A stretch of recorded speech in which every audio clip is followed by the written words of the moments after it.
So guys, आज जिस movie को हम एक्सप्लेन करने वाले हैं उसका नाम क्रॉल है, जो कि 2019 में रिलीज हुई थी।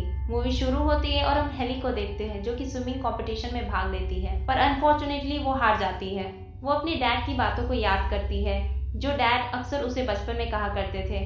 वो कहते थे कि हेली, तुम एक बहुत बड़ी शिकारी हो और तुम कर सकती हो। तभी हम देखते हैं कि हेली को उसकी सिस्टर बेथ का कॉल आता है। वो हेली से उसके डैड के बारे में पूछती है, पर हेली को उनके बारे में नहीं पता था। वो बताते हैं कि उस एरिया में बहुत बड़ा तूफान आने वाला है। तभी हेली अपने डैड के पास जाती है। रास्ते में उसे पुलिस मिलते हैं, जो कि वहाँ पे नाकाबंदी कर चुके थे। उनमें से एक का नाम वेन होता है, जो कि हेली के सिस्टर का बॉयफ्रेंड था। वेन हेली को उधर जाने से मना करता है क्योंकि वहाँ बहुत बड़ा तूफान आने वाला था, पर हेली उसकी बात नहीं मानती और वहाँ चली जाती है। हेली घर पहुँचती है और अपने डैड को आवाज लगाती है। उसके डैड वहाँ नहीं होते।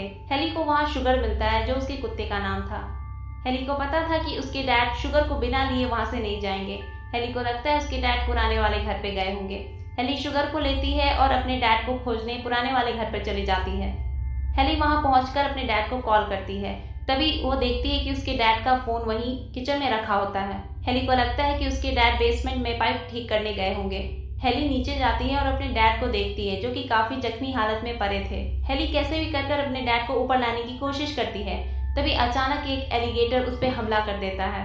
हेली कैसे भी कर अपने डैड को खींचकर वहां से एक पाइप के पीछे चली जाती है, जिससे कि एलिगेटर वहां पाइप के पीछे नहीं आ पाता।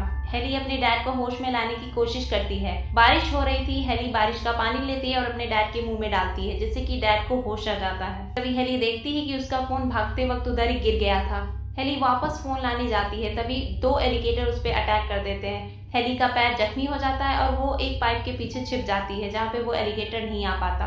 डैड हेली से बात कर रहे होते हैं और तभी बातों बातों में हमें पता चलता है कि हेली के डैड और मॉम का डिवोर्स हो चुका था। हेली बहुत अकेली थी। डैड भी उनके साथ नहीं रहते थे, पर हम देखते हैं कि उन दोनों के बीच बहुत अच्छी बॉन्डिंग होती है। वो दोनों एक दूसरे की मदद करते हैं वहां से निकलने में। तभी वहां की छेद से हेली को कुछ लोग दिखाई देते हैं, जो कि बाहर एक स्टोर में चोरी कर रहे होते हैं। हेली उन्हें आवाज लगाती है और मदद के लिए चिल्लाती है। उनमें से एक बंदा उसे देखता है और उनकी तरफ आने लगता है। तभी हम देखते हैं कि एलिगेटर उन्हें भी मार देते हैं। हेली के डैड हेली को दूसरे रास्ते के बारे में बताता है। हेली वहां जाती है और उस दरवाजा को खोलने की कोशिश करती है, पर उसके ऊपर कुछ सामान रखा हुआ था, जिसकी वजह से वो दरवाजा नहीं खुलता। हम देखते हैं कि हेली के पास आखिरी रास्ता था, जो कि ड्रेन पाइप से होकर बाहर की तरफ था, पर समस्या ये थी कि उस रास्ता से ही एलिगेटर्स अंदर आ रहे थे और उससे बाहर जाना बहुत ही मुश्किल था।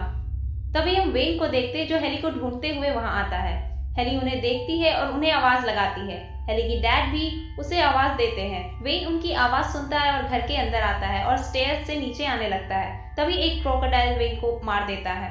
हेली ये सब देखकर काफी डर जाती है। हेली के डैड हेली को बहुत हिम्मत देते हैं और उसे उसके बचपन की चीजें याद दिलाते हैं। हेली के डैड हेली को बताते हैं कि कैसे बचपन में हेली की बहन उसे ज्यादा देर तक सांस रोक लेती थी, पर हेली ने हार नहीं माना और अपनी पूरी प्रैक्टिस करने के बाद अपनी बहन से ज्यादा देर तक सांस रोकने का रिकॉर्ड बनाया, जिससे डैड समझ चुके थे कि हेली हार मानने वालों में से नहीं है।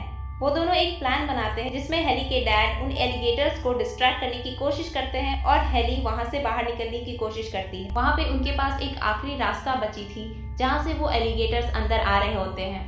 हेली जब उस रास्ते से बाहर जा रही होती है, तभी उसे एक गन मिलती है।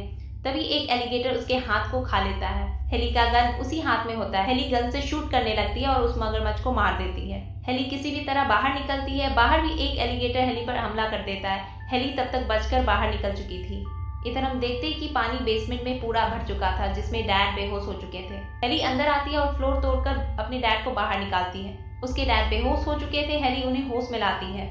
फिर वे सब बाहर आते हैं। बाहर सब कुछ डूब चुका था। फिर उन्हें एक नाव दिखता है। डैड हेली को हौसला देते हैं कि तुम इन एलिगेटर से तेज भाग सकती हो। हेली किसी भी तरह बहुत तेज तैरते हुए उस नाव तक पहुंचती है और उसे डैड के पास लाती है। तभी हम देखते हैं कि बांध टूट चुका था और पानी की तेज लहर उन्हें वहां से घर के अंदर घुसा देती है। हेली के डैड को अंदर बहुत सारी फायर स्टिक मिलता है। हेली उन्हें अपने पास रख लेते हैं और एक फायर स्टिक को जलाकर उधर से निकलने की कोशिश करते हैं। पानी की तेज लहर की वजह से हेली डैड से दूर चली जाती है। फिर हम देखते हैं कि एक एलिगेटर फिर से हेली पर हमला करता है। हेली उसे बाथरूम में ले जाकर बंद कर देती है। इधर हेली के डैड शुगर को लेकर ऊपर जा ही रहे होते हैं, तभी एक एलिगेटर उनके हाथ पर हमला कर देता है, जिसकी वजह से वो अपना एक हाथ खो देते हैं। हेली के डैड दर्द से बहुत चीखते हैं और फिर कैसे भी कर ऊपर जाते हैं। उधर हेली एक फायर स्टिक चलाती है और हेलीकॉप्टर्स को इशारा करने की कोशिश करती है, तब वो एलिगेटर हेली पर हमला कर देता है। हेली वहां पड़े फायर स्टिक को उठाती है और उसे मारती है और वहां से भाग जाती है। हेली बाहर आती है और पानी का लेवल बहुत बढ़ चुका था। हेली किसी भी तरह अपने घर के छत को पकड़ती है और ऊपर चढ़ने की कोशिश करती है। तभी पानी के बहाव की वजह से उसका हाथ छूटने लगता है। तभी देखते हैं कि उसके डैड वहां आते हैं और उसके हाथ को पकड़ते हैं और उसे खींचकर ऊपर लाते हैं और शायद अब वो सेफ थे। डैड, हेली और शुगर तीनों सेफ होते हैं। तभी हम देखते हैं कि हेली को एक हेलीकॉप्टर दिखता है जो कि शायद लोगों की मदद करने के लिए वहां आ रहे थे। हेली एक फायर स्टिक निकालती है और उसे जलाकर उन्हें सिग्नल देती है, जिसकी वजह से वो लोग वहां आते हैं और उन्हें रेस्क्यू कर लेते हैं। हेली के डैड काफी जख्मी थे। हेली के डैड अपना एक हाथ खो चुके थे, उनका पैर भी फ्रैक्चर था। हेली के पैर में भी चोट लगी थी, उसके हाथ से भी काफी खून बह रहा था। हेली के डैड एक दूसरे के मदद से उन एलिगेटर्स का सामना कर पाए और ये कहानी यही खत्म हो जाती है। सो गाइस, अगर आपको ये वीडियो अच्छा लगा हो तो प्लीज इस वीडियो को लाइक करना और चैनल को सब्सक्राइब करना। Thanks for watching.